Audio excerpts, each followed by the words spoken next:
love life? Do you love life? Do you really love life? Do you love life? Welcome to the We Love Life podcast. Together we'll explore how the church is being united and mobilized to create a culture of love and life. Through inspiring conversations with pastors, ministry leaders, and business owners, we'll dive into stories of transformation, faith in action, and the incredible impact that happens when the church comes together to shine the light in the darkest places in our world. Join us as we learn how God is moving through His people to create a culture of love and life that will bring an end to abortion and the orphan crisis. Stay tuned. Welcome to the We Love Life podcast. Appreciate all of you guys that are listening. You guys that have been listening for a while, welcome back. We're blessed to bring you these episodes. My name is Daniel Parks. I serve as Executive Director for Love Life, and our heart is to unite and mobilize the church, create a culture of love and life that will result in an end to abortion and the orphan crisis. Hopefully you guys saw that in the intro. I want to introduce you guys to my co-host, Brian Ottinger. Say hey, Brian. Hey, Brian. There we go. So Brian is our Director of Expansion with Love Life. And just tell people real quick a little bit about what you do, Brian.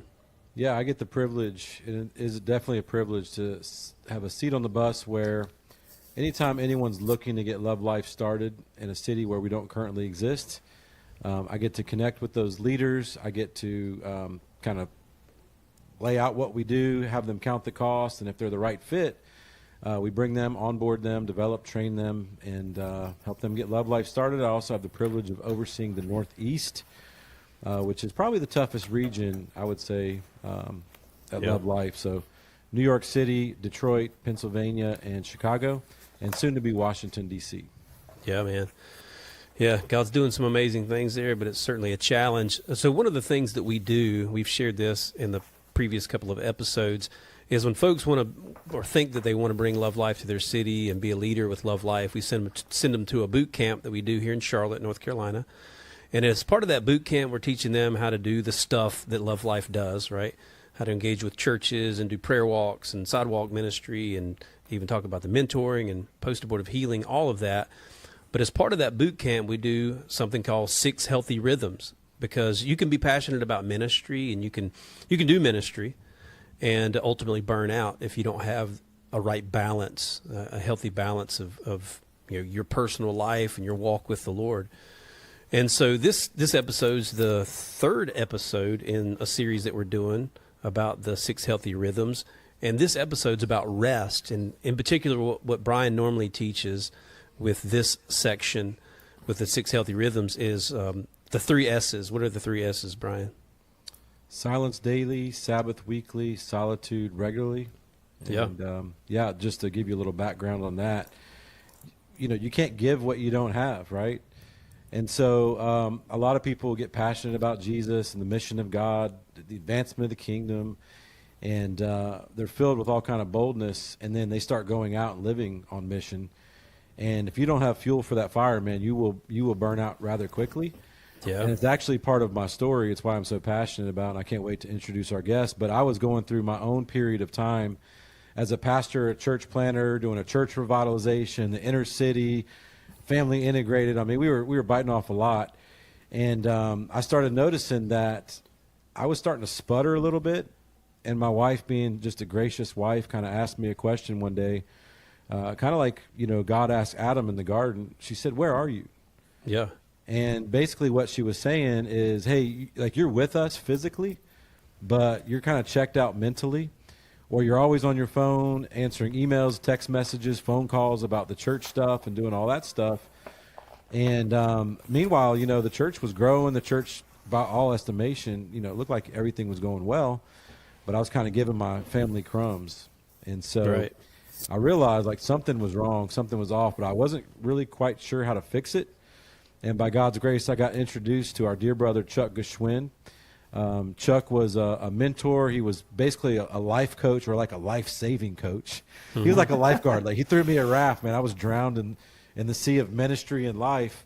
And Chuck came and threw me a life preserver, and he was really just helped me stabilize my life. He asked me some good clarifying questions. He spoke a lot of life into me. And one of those things were the 3 S's, which he'll introduce here in a minute. But one question Chuck asked me in the middle of our coaching session, he said, Brian, what are your hobbies? Like, what do you like to do for fun? And I'm not saying this to make anyone think I'm super spiritual or anything, but my answers were like, I like to read my Bible and pray, and I like to do evangelism and missions. And he was like, well, like, no, what do you do for, like, what's life-giving to you? And the reason I didn't have anything is because I was so inundated and consumed with ministry that I just wasn't doing anything that was good for my soul. I mean, not saying that ministry inherently is bad for the soul, but I wasn't doing anything that was fun. And another question Chuck asked me, he said, he did ask me, he said, hey, next time we meet in 2 weeks, I want you to have a hobby. So my first hobby, actually, I started doing was just going for walks. Okay. Went for walks through the woods with my family. But then as we evolved in our relationship, Chuck asked me, he said, when's the last time you've taken an epic vacation? He's like, when's the last time you've done a vacation with your family where you were so far removed from the church that even if the church needed you in proximity, you couldn't even answer the call? Basically, like, hey, the church, he was trying to teach me the church doesn't need you. Right. The church needs Jesus. And Jesus doesn't actually need you either. He's using you, but Jesus gives us permission to go on vacations with our family and enjoy them. And by God's grace, I took my family on a pretty epic vacation to California. I live in North Carolina, so we went to California. I remember going to Disneyland and going down to Laguna and San Diego and Yosemite and San Francisco. And coming back from that trip, our family was different. We spent a couple years grinding, just grinding in ministry. So to be able to get away and just unplug and take apps off my phone and just spend time with my family and going to Disneyland, like, who has fun at Disneyland? This guy. I had a great time at Disneyland. And so I'm grateful for Chuck. So let me go ahead and introduce Chuck Gschwend. Chuck is the co-founder and director of spiritual formation at the Eden Project. And Chuck is married to his wife, Lindy. He has a son and a daughter. And Chuck has been a dear friend of mine. We don't get to hang out as much as we used to, but he's always there if I need him. And I hope that as Chuck shares today, that everyone who's listening to this topic will really listen. Jesus said, those who have ears to listen, let them hear. So I pray that our listeners would have ears to listen and they would be inspired by what Chuck has to say for us. So, Chuck, is there anything I missed in the introduction? Well, you did miss one of my children, so that's super important. I have two sons, Charlie and Billy, and a daughter, Kate. Yeah, they're all in their 20s, yeah. Sorry, Chuck's kids. I don't know which son you forgot. That's okay. I don't know, man. I'm sorry, man. It's funny because every time I introduce Daniel, I always say, Daniel's got 9 kids. And he's like, no, I actually have 8. So now I'm undercompensating. So, Chuck, where do you live? If you don't mind, Chuck, if you'll just get into a little bit of your story, how you got involved in this ministry, a little bit of your background, your vocation, and just what the Lord's doing now through this ministry. Sure. The short version, Daniel and Brian, is that I spent half of my vocational life as a trial attorney and half as a pastor or planter. I'm now 64, and the decade in my 60s, starting a new venture, a new startup nonprofit with my friends Duke and Nathan, really around spiritual formation for leaders in all realms of society, starting with ministry leaders and our marketplace leaders and military leaders. But our stated mission is to retrain the church to more deeply connect with God themselves and others. So I have built a year-long leader cohort, take leaders through 3-4 day retreats over the course of that year and some standalone retreats. I love getting people away to follow Jesus' example. Like in Luke 5, he often withdrew into the quiet places or the wilderness to be with his Father. So I just think withdrawing, retreating is a lost spiritual practice in our culture. Yeah. So, I love leading leaders away from the normal rhythm of life so that they can create extra space in their soul to commune with their best friend, Jesus. Yeah. You said something in there, Chuck, and I think this is pretty vital. As you said, retraining leaders. Yes. So that implies that there's been some training already, and maybe training not in the right things. So kind of define that while retraining rather than just training. Yeah, so we use the word connecting. That's obviously relational. The big couple century view of our culture as children of the Enlightenment really, I think, has taught us that we're just thinking and doing beings, which is a biblically incomplete definition of anthropology. So to be human, there's a lot more going on than just giving people the right information so they can change. That contend, like from most of my leadership life, I was far too transactional with God. Let me read my Bible, let me get a principle, let me use my willpower, and I'm going to go live out this principle so that I can, work with Jesus to build his kingdom. And that's just not the invitation of the gospel. So we want to train people to do life more embodied, more relational, so they can actually walk with Jesus. Yeah, that's good, man.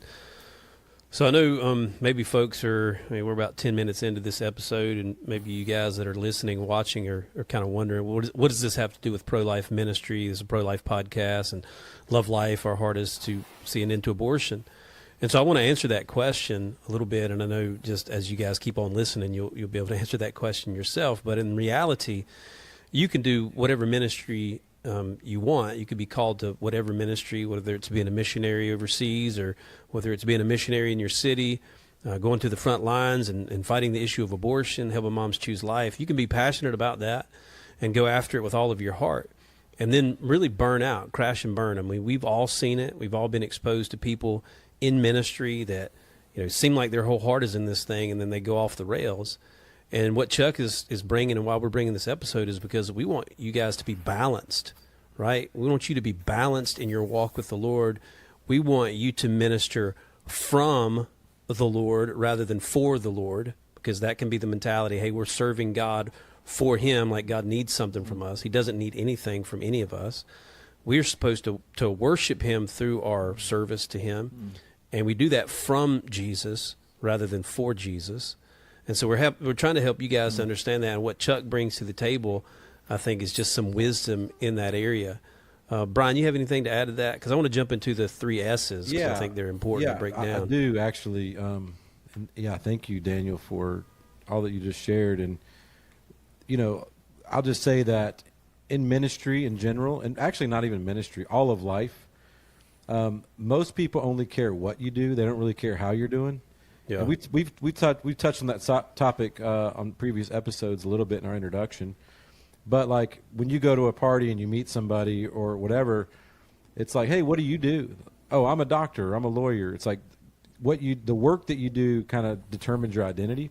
Yeah. And so what Chuck is going to help us understand is like our most important identity is our relationship with God. So these 3 S's are not like a perfect equation to figure it all out, but it is something practical that you can apply to your life. But even before, Chuck, you share that, if you wouldn't mind, because you're really, I call you like my gospel guru back in the day, man. You were the guy that helped lead me in paths of righteousness besides still waters.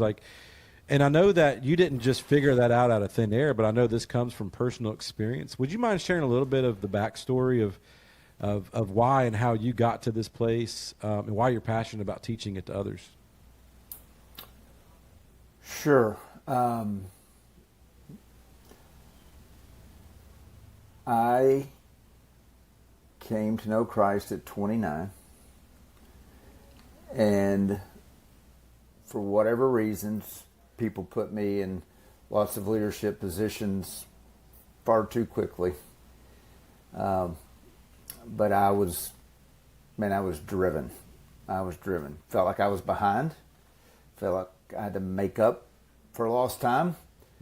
So I was in a hurry. It didn't dawn on me until much, much later that I was operating out of a really broken story and fleshly or false self. The way I now have learned to understand how I was operating, out of my, I'll call it false self. I mean, the biblical concept of flesh is what I'm talking about. Old man, new man. But my false self was to attempt to do good and big and great things for God in order to be loved, adored, and accepted and applauded, never wrong. And that's a really sick, sad, destructive way to be operating. Now, all that was subconscious. I had no awareness of any of that. I was just storming the gates of hell for the kingdom, right? Yeah. I was planning a church.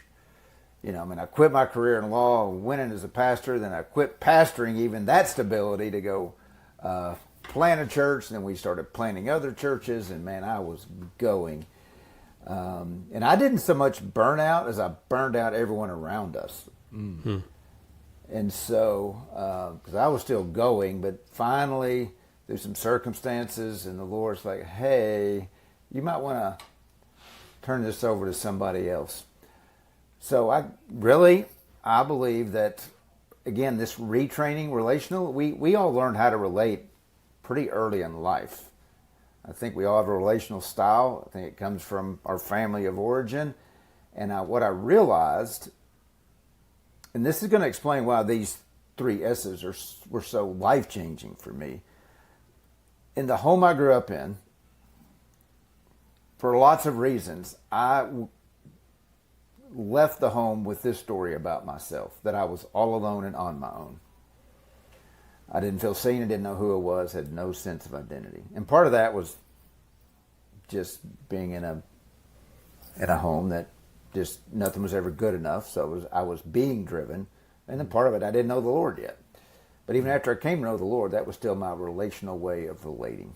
And so eventually, just through a decade long of dying to that flesh and false self, and all making amends for people I hurt along the way, went to counseling. I got a spiritual director. I went through some formation retreat ministries, and just over time slowly learned the beauty of abiding in Jesus and not living like an orphan, to use Luke 15 language, but to live as God's beloved son. And I could have taught that, and I did teach people like you that, Brian, right?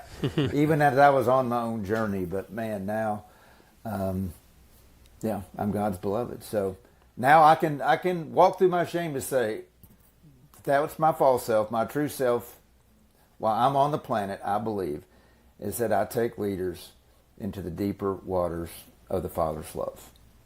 Whether I do that on one-on-one or on retreat, that's my true and beautiful self that God created. I didn't become that. God made me that. Just like in Psalm 139, David said, I praise the Lord, for I'm fearfully and wonderfully made. So one of the things I love to help people do is just figure out who God's already made you to be, because you're a one-of-a-kind creation of God. You are meant to be a unique expression of God's love, and no one else on the planet gets to be you. So be who God made you to be uniquely, and it's the most freeing thing I've ever discovered. Man. Which then helps, let me tie that in. Yeah. That helps my pace, because you know what now? I can say no to things. That's not, it's like, oh man, there's 1,000 people better at that than me. I don't need to say yes to all that, because I don't have to say yes just to feel good about myself. I don't have to do more, because, and again, still in process, still plenty of work to do, but it's certainly been a shift. So it helps me say yes and no, which then helps me slow down enough so I can still fully participate in God's kingdom and learn to walk at the pace of love. Well, on that note, when we decided to do this series, and this is the thing that I teach at our boot camp, the 6 Healthy Rhythms, I always teach them the 3 S's, and I always credit you. And so I knew we were doing this episode, and I reached out to you and said, hey, Chuck, would you be willing to come on the episode and teach us the 3 S's? And you tried to say no. you were like, wait, what are the 3 S's again? And I reminded you that I guess it's just such a part of your life, or it was just something that you were vibing with back in 2018 or 19. But it was life-giving for me. It was transformative, and I've been teaching it to others for years. And so I thought, who better to bring on the show than the guy that taught me? And so I know you blew off the dust from your old notebooks, and you've rekindled your studies in the 3 S's. So, Chuck, why don't you introduce to us the 3 S's and what they are and why they're important? Yeah. Well, they're life-giving to me, and they're all found in Scripture. You've already said them, but silence daily, Sabbath weekly, solitude monthly for me. I think you said regularly. Monthly is not a biblical command, but silence daily. Psalm 62:1 says, "For God alone my soul waits in silence." We know from the Old Testament, God's a still small voice. He could come and scream at us. It's not the typical way God works. The sheep know his voice, John 10. But over time, in the midst of my healing process, what I had to learn about the Lord, remember, my story was I'm all alone and on my own. So I felt very unseen. And we know from Exodus 3 and Genesis where he's Elroy, God sees me. And to feel seen is to feel loved. And so I would be still every morning for 5 minutes during this really broken time in my life and learn that Jesus was, and the Father and the Spirit were basically like, Chuck, I see you and I accept you. And that would just calm me. That would open me up to the presence of the Lord. That would allow me to understand and believe what was in my head, that I am his beloved, that he does see me, he loves me and likes me and will care for me and is not going to abandon me, and I'm not an orphan, that he sees me, the Luke 15, eyes of compassion. So I would be still for 5 minutes a day and just really, and the way I probably taught it back then to you, Brian, was like, it's great to preach the gospel to yourself. Do it. The psalmist says, there's examples. Preach the gospel to yourself. I think the psalmist says, why are you downcast, O my soul? Believe in God. So it's okay to preach the gospel yourself.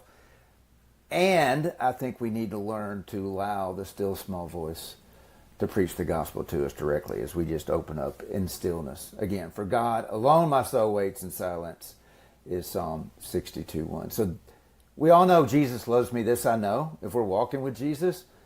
But man, I've learned particular ways in which he loves me and he personalizes his love for me. And that's how he did it. In those 5 minutes every morning, still a part of my practice. Just, I'm not all alone and on my own. I need to die every morning. I need to be needy to hear it again that he loves me. And he's so glad to remind me. The Psalms are filled with the loving kindness of the Lord in the morning is the theme of the morning. Psalm 90:14 is satisfy me. It's the Psalm of Moses. 6 mornings a week he went out and found manna. But Psalm 90:14, the only Psalm of Moses I'm aware of, he just says, satisfy me in the morning with your steadfast love. It's like, his love is the bread. And then Psalm 143 says, because I don't always wake up satisfied or rejoicing in the steadfast love of the Lord, but I love Psalm 143, I believe it's verse 8. It says, let me hear in the morning the voice of your loving kindness. So it's just to show up needy and open, silence daily, because here's one thing I've learned about my spiritual life, and I think it's true, and I say this on every retreat I lead. God's already present. We don't have to conjure him up. He's already actively present. He loves us. He's pursuing our good. Our job is really to just wake up to what's already true, and that requires the Holy Spirit. That requires us making space and a willingness and a neediness for him to show up and remind us of his love, which he is already doing and eager to do. So that's the silence daily for me. It's just a way for me to start my day. It doesn't have to be in the morning, but I could talk all day about that. But that's the silence daily. You want to talk about that, or me move on to number 2? Yeah, I'd say move on to number 2, man. Yeah, go ahead. I'm taking it in. I'm waiting for Brian to chime in. He's waiting for me to chime in. But let's Move on to number 2, Sabbath weekly. Yeah. God has set in motion beautiful rhythms, and we're just invited to learn to, again, walk at the pace of love. You got the daily rhythms of morning, noon, night, sleep, morning, noon, but you also have the rhythm of a week, right? Yeah. Of rest and then work and then rest and then work. They're beautiful rhythms, and Jesus followed these rhythms, and we should follow Jesus into these rhythms. So Sabbath weekly, primarily the root word Sabbath just means to cease or desist. In particular, a secondary meaning of that Hebrew word is just to rest from labor, both the internal rest we need from working, remind ourselves as we cease our vocational work. It's a reminder we need to learn to cease our any inappropriate inner work that we're trying to prove or earn anything. So it's a time to rest.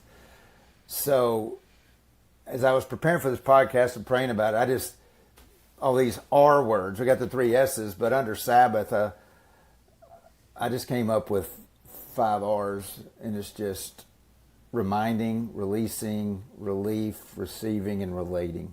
So that's just 5 of the rhythms that have helped Sabbathing weekly. My personal Sabbath is 5 p.m. on Saturday to 5 p.m. on Sunday, where I stop work, and I try to do these 4 R's. First, it's just to remember.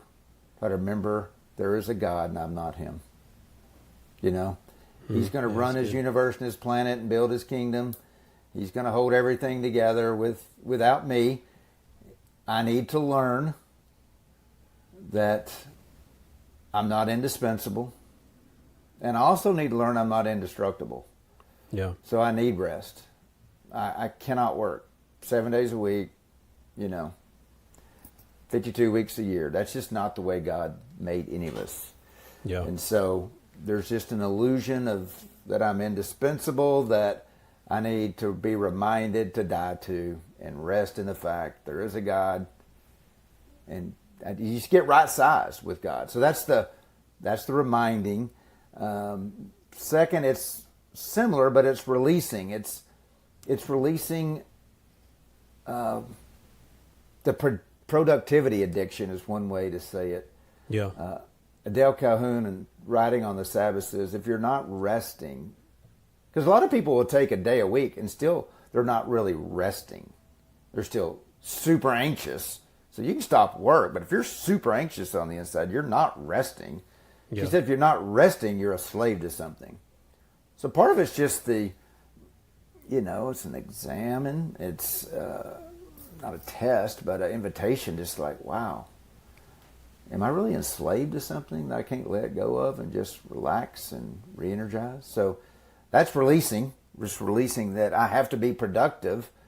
Again, this is the almost corny saying, we're human beings, not human doings. Like, I don't have to always be efficient and productive. There's more to being human than that. So reminding and releasing. The third is relief. And this is something we would have talked about in our cohorts back in the day, because even Martin Luther, when he got saved with that weighty conscience of the law on him, when he finally got released from that burden as he converted and understood the grace of God and the face of Christ, he described his experience as of immense relief over and over. And so there is a sense of relief if we understand the good news of Jesus.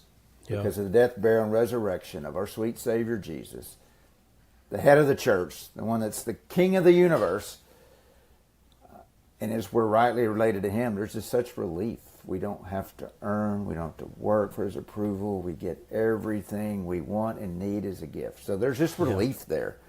Amen. And so on my Sabbath, it's when I go gather with the church and I sing as loud as I know how, and I try to listen and prepare and just ask the Lord. It's like, man, what do you have for me this Sunday? So that's relief. And the next, I say receive.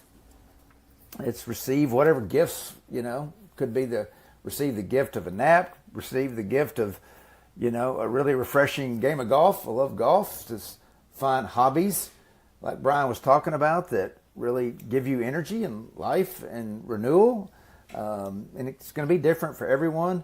But here's another word. Man, that's one of my favorite quotes. The guy that said, now I kept the book open so I could quote him. Yeah, A.J. Herschel in his book on Sabbath. And this is what comes up on my phone when my Sabbath starts. On the seventh day, God created tranquility. And so, of course, he created six, and then he rested on his seventh day, which if man was created on the sixth day, that means his first full day was a Sabbath day. He began his first day not as a producing. He got the vision to go, co-create everything with the Lord, but he started by resting. Yeah.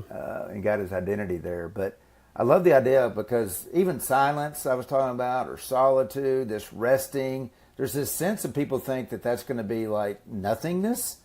But man, when you're still and present or resting, I don't have words for it, but I mean, when I can take a 24-hour silence and solitude retreat, and it's like I can not talk to anyone. I can even not talk to God and just be with God, and there's just a sense of his presence. And the best single word I've ever found was the one I just said, tranquility. It's like, I'm Sabbathing and resting in the tranquility that God is holding all these things together. So I love that. And then the last one is just relating. Sabbath is an intentional, relational. It's not just to go take a 24-hour silence and solitude retreat on your Sabbath. It's a time to cease from your work so you can spend relational time and celebrate time and feasting time. And, man, if I were going to improve my Sabbath, it'd be to probably do less special things during the week and just pack all my special meals and feasting into that Sabbath day as a way to more, I think, rejoice in the gifts of Sabbath the Lord's given. And it's a relational time to spend more time with the very best of friends and family in your life. It's just extra time because you don't have to go to work that day. So go be with and enjoy God with people you love. So that's Sabbath weekly for me, and that was super hard for me of the three. That's it's still a grind because I was still I got so much to do. But yeah. I mean, I think it's recognizing that number one, the world will still continue without us. Right. Mm-hmm. Even if we take one day a week off, wow, can things still continue in ministry and in the church, or whatever work, whatever ministry at work or area you're called to. Yeah, God has it under control. We do need to rest. God calls us to rest. He calls us to Sabbath, and it does require some intentionality. I mean, I hear you saying that. Yeah. We have to be intentional about this, about setting that time aside. For sure. I know. So this is for you guys that are watching, listening. This is the second time we've tried to record this. The first time the recording didn't go so well, and I think it's because the enemy, the devil's against God's people resting. He wants us always spinning our wheels and always trying to do. But one of the things I learned, I shared this last time we tried to record, is a year before last is really when I was really cued into this, and wasn't just necessarily Sabbathing, but it was resting and taking a week off, right? Taking a vacation. We can feel a little guilty as leaders for taking a vacation and think that, it's not spiritual to go on a vacation. And that's, of course, not true. It is very spiritual to take your family on a vacation. But I remember just saying, you know what, this vacation, I'm going to be very intentional about disconnecting from work. I'm going to even I have two lines on my phone. I took the one line that's my normal line off, or kind of silenced everything on it so I didn't receive calls and texts. And then I took the email app off of my phone so emails didn't come through. And the whole week, and first couple days into that, I was pretty anxious, like, oh man, something's happened. I might need to call and see if everything's okay with the ministry or whatever. And about 2 or 3 days in, I kind of just was resigned to the fact that I'm not going to check my phone. I'm not going to check my emails. I'm going to leave that stuff unchecked, leave that stuff to the Lord. And by the end of that week, when we were done with vacation, I get back home, put the mail app back on my phone, turn my phone line back on, and realize, lo and behold, I'm not as important as I thought I was. All the emails that I thought were these urgent emails, things were falling apart because I wasn't there, phone calls and text messages. I had like a handful of text messages and maybe one voicemail, and then a handful of emails. And so it's freeing, actually, for me. It's freeing for us as leaders to realize that, like, we're not as important as we thought that we were. We're not as necessary as we thought that we were. That's not a value statement. You know, everyone listening, you're valuable. Like, God loves you. We love you. We care for you. Importance, by the way, of that we're needed to do a thing, right? That things won't continue without us. Things can continue without us. And listen, if you don't take a break, if you don't Sabbath regularly, if you don't have times of solitude with the Lord, if you don't have these times of silence before the Lord, ultimately those things, not resting, can take you out, right? You taking off for a week is nothing compared to being taken out of ministry for the rest of your life, right? Because you burned out, you've burned bridges and all of that stuff that can happen if you don't Sabbath. I'm convinced for a lot of Christian leaders, the reason why we see them crash and burn is because they don't rest well. And I think you maybe would echo that, Chuck, even in your own experience. Yeah. Go ahead, Brian. Yeah, one thing I was going to share, you know, it's difficult. This is very difficult, Sabbath weekly, because a lot of us work on Sunday, you know. So it's like, how do you rest on the day, you know, the Lord's Day, you know, this new Christian, you know, Sabbath is, man, we're working, we're preaching, we're getting ready to preach Saturday night, we're preaching Sunday morning. And I remember Chuck just kind of like encouraged me, like, find a day that works for you. Yeah. And so for me, I would take Fridays as my day off, and even then, I really struggled to not do work. I mean, it was like it was such a part of me that was like, it was my natural reflex just to get up and start texting and whatever. And so I don't know if this is good or bad. I don't even know if Chuck even knows this, but I ended up buying a movie pass, and every Friday I would go watch a movie. And what I found was it was just enough for me in the beginning processes of learning how to Sabbath, where I just had to do something that didn't require me to do anything.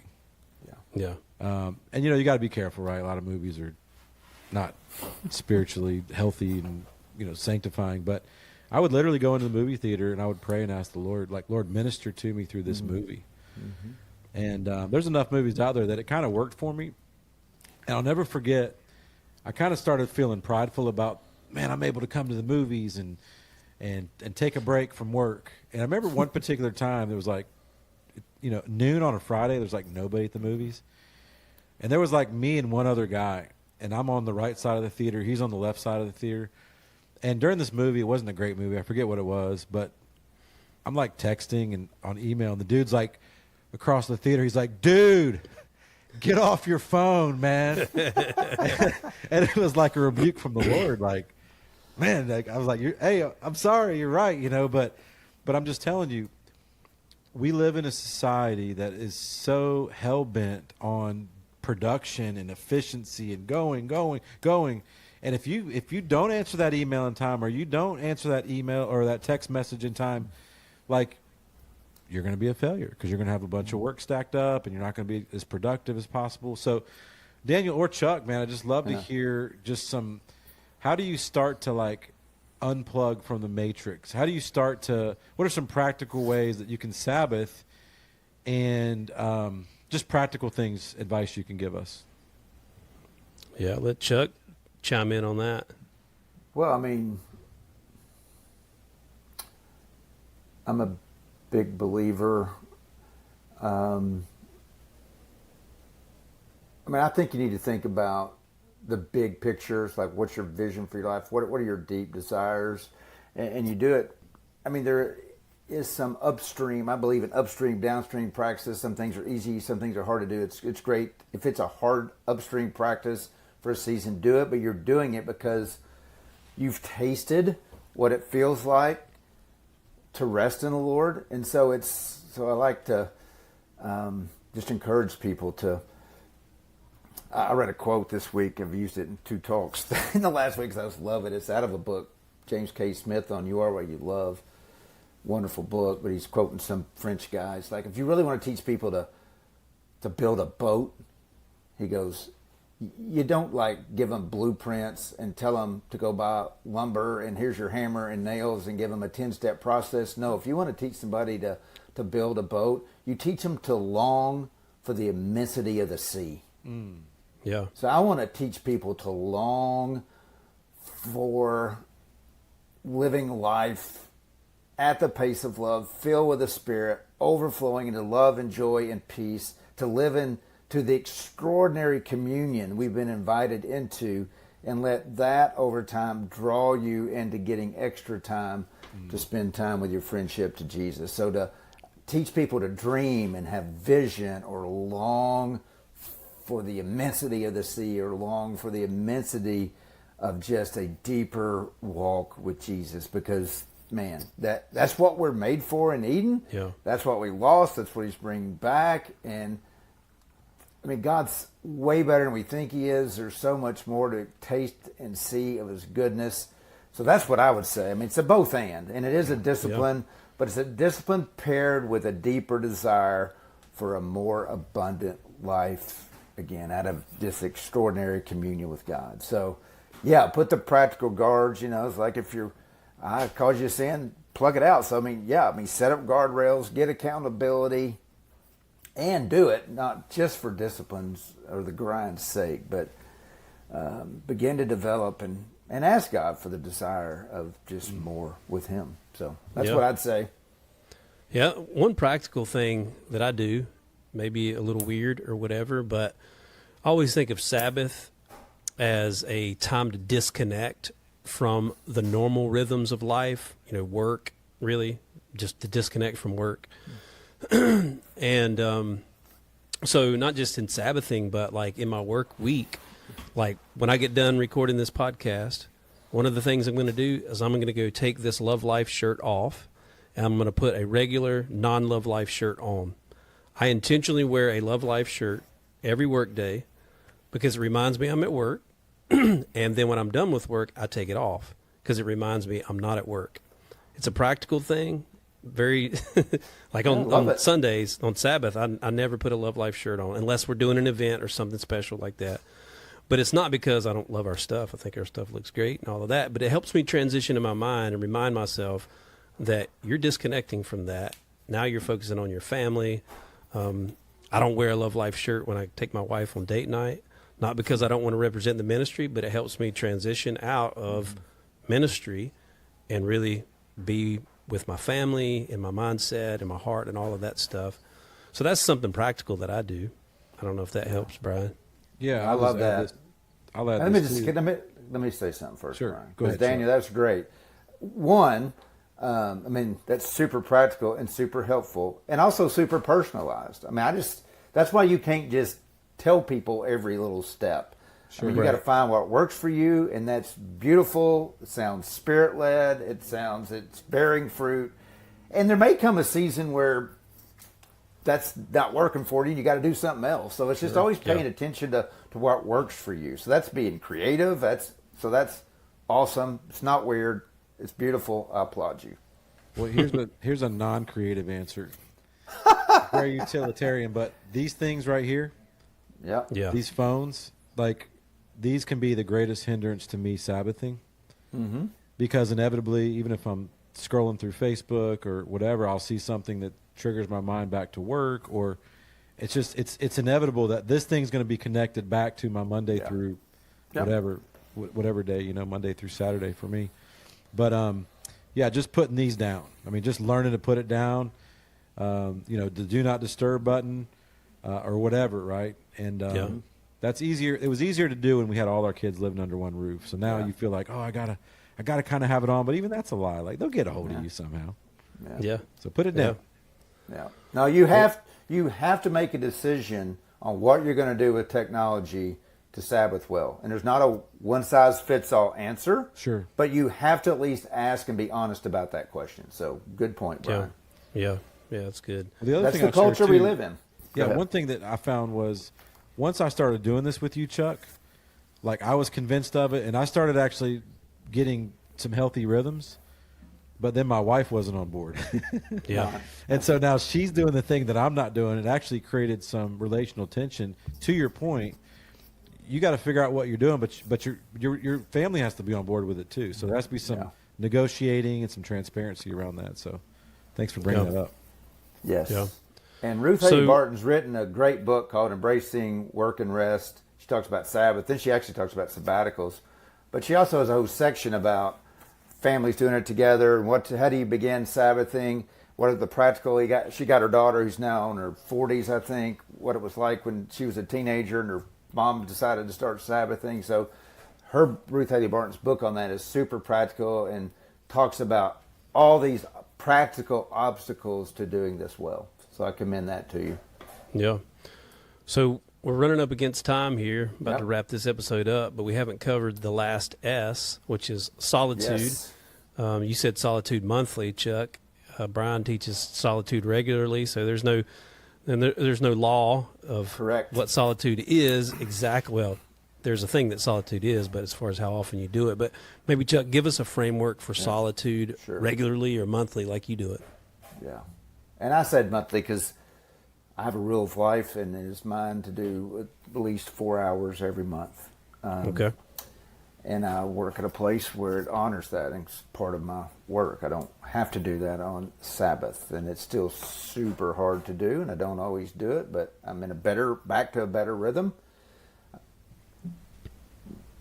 People, I think, leaders need to hear this. Jesus often withdrew.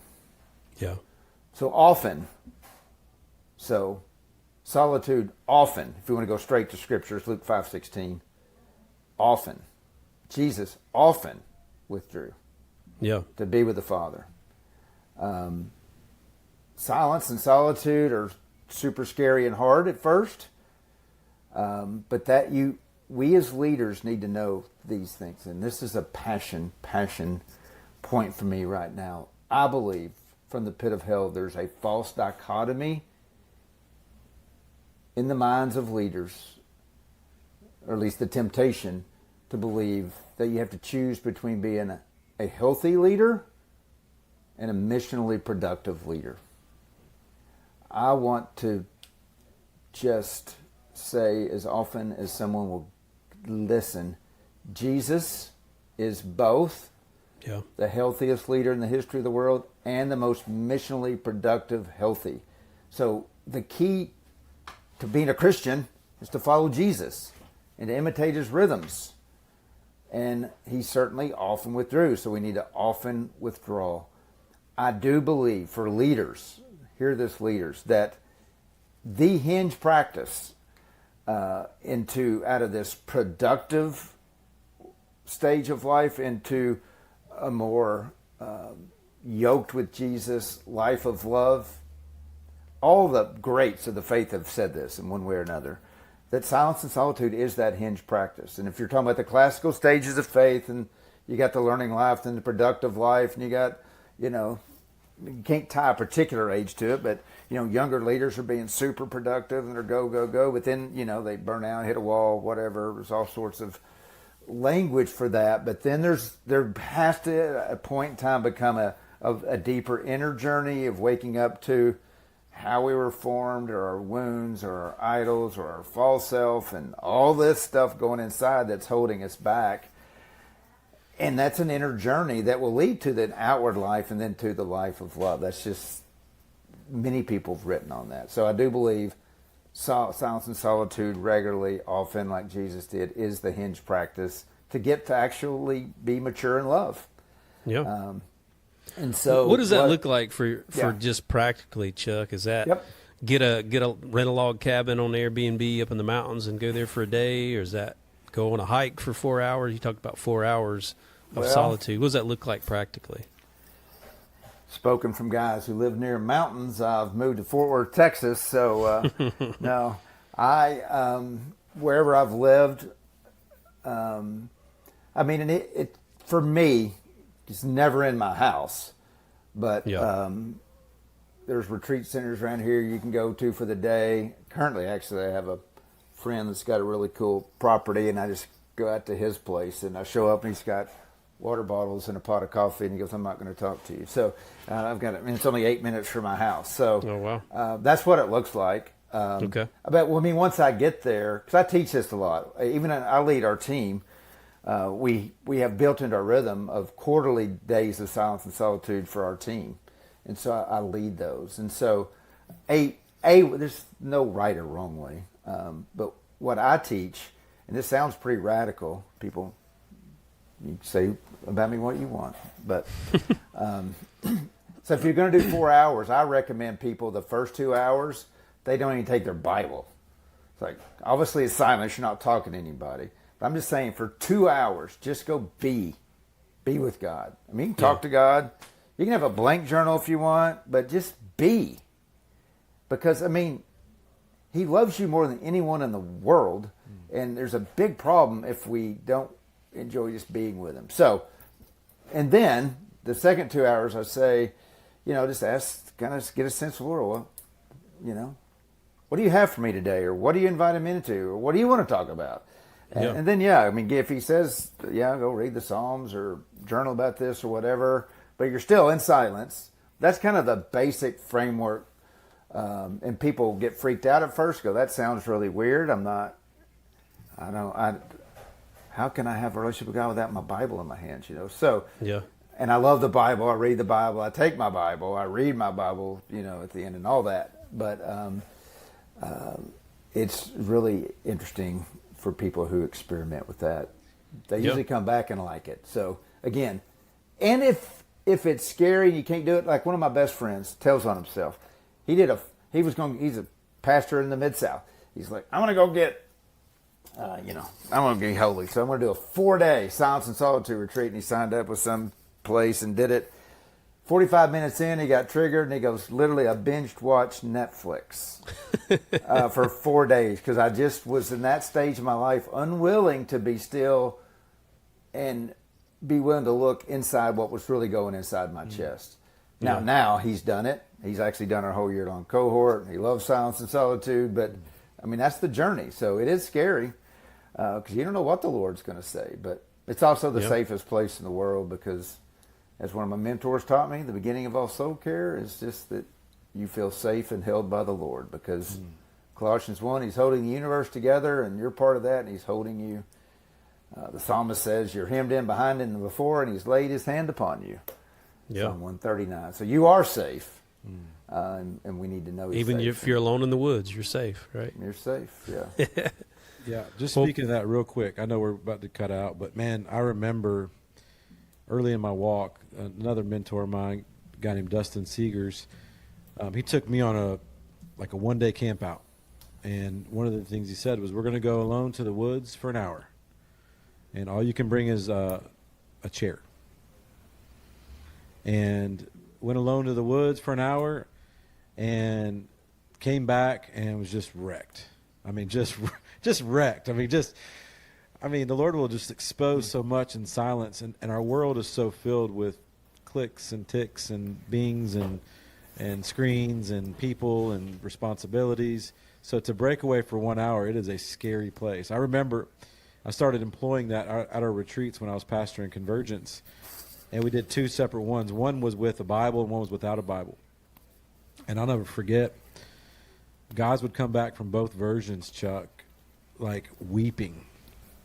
And you're like what? Like one of them, we asked them to read Ephesians 6 and come back and ask what the Lord's revealing. And one dude just came back undone. Like actually 2 guys where I thought, man, did they see a bear or was there like a ghost in the woods? Like what the heck happened? It was just, they just had an encounter with God that they'd never happened before.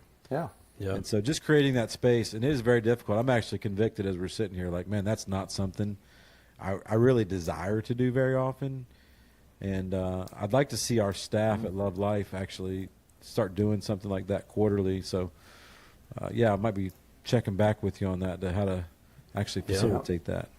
Well, I do it a little bit different every time, so I've got lots of help if you want it.